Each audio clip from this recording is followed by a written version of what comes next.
এখন লাগাই দিছে ধনীর উপরে জাকাত ফরজ, গরিবের লেগে জাকাত নাই। কে কইছে? সালাত মানে কি? টু কানেক্ট, আল্লাহ আল্লাহ রসুলের সাথে সংযোগ যোগাযোগ প্রচেষ্টার নাম সালাত। যার সাথে আল্লাহ আল্লাহ রসুলের যোগাযোগ সংযোগ হয়ে যায় তিনি সালাত কায়েম করে ফেলেছেন। জাকাত কি? সালাত কার জন্য? সালাত কি দেহের জন্য? না, সালাত হচ্ছে মনের জন্য, প্রাণের জন্য, নফসের জন্য। নফস সে সালাত করবে, প্রাণ মন সে সালাত করবে। জাকাত কার জন্য?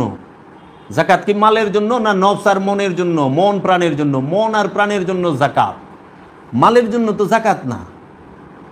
মালের জন্য সাদকা, আবার সেই সাদকা দিবেন গরিব মিসকিনকে। সাদকা মানে দান করবেন, আপনি গরিবের সম্পদ আছে দান করেন। তাই জাকাতের হুকুম আমানুর উপরে, জাকাতের হুকুম আমিরের উপরে না। আমির যিনি, ধনী যিনি, মালদার যিনি, তার উপরে সাদকার আদেশ আছে।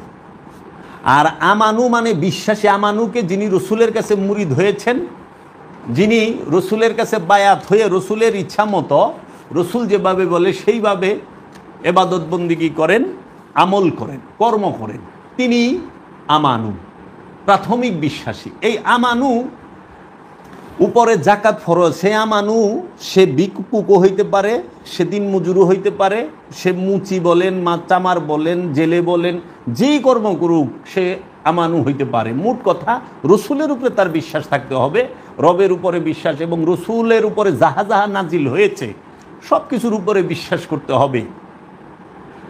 তাই আমানুর উপরে সালাত এবং জাকাত ফরজ।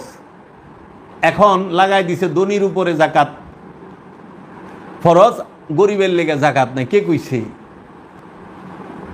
যে আমানু, যিনি কুলুষিত নফসের অধিকারী, তার অবশ্যই জাকাত দিতে হবে রসুলের কাছে, আল্লাহর কাছে। তাই জাকাত দুই প্রকার, একটা হলো মালের জাকাত। মালের জাকাত দিবেন, মাল পবিত্র হবে, নফস তার পবিত্র হবে না, খান্নাস তার পবিত্র হইব না। পৃথিবীর বড় বড় ক্রিমিনাল যারা আছেন, বড় বড় সম্পদ জমাকারী ডাকু যারা আছেন, যারা শ্রমিকের বেতন দেয় না কিন্তু জাকাত দেয় এলাকায়, এই লোকগুলো যদি জাকাত দিলে পবিত্র হইত, তো মালের জাকাত দিলে কবে পবিত্র হয়ে যাইত? মালের জাকাত দিলে নফস পবিত্র হয় না, হয়তো মাল পবিত্র। আর মাল পবিত্র কি হইব?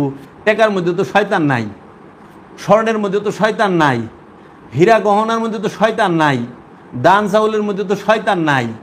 শয়তান যেখানে অবস্থান করে সেই স্থানকে নাপাক বলা হয়। তাই শয়তান অবস্থান করে আপনার কলবে, আপনার হৃদয়ে, মানুষের অন্তরে, মানুষের নফসের সাথে। তাই শয়তান যেখানে অবস্থান করে মানুষের নফসের সাথে, মানুষের কলবে, সেই জিনিসটাকে জাকাত দিতে হবে। তাই জাকাত কি?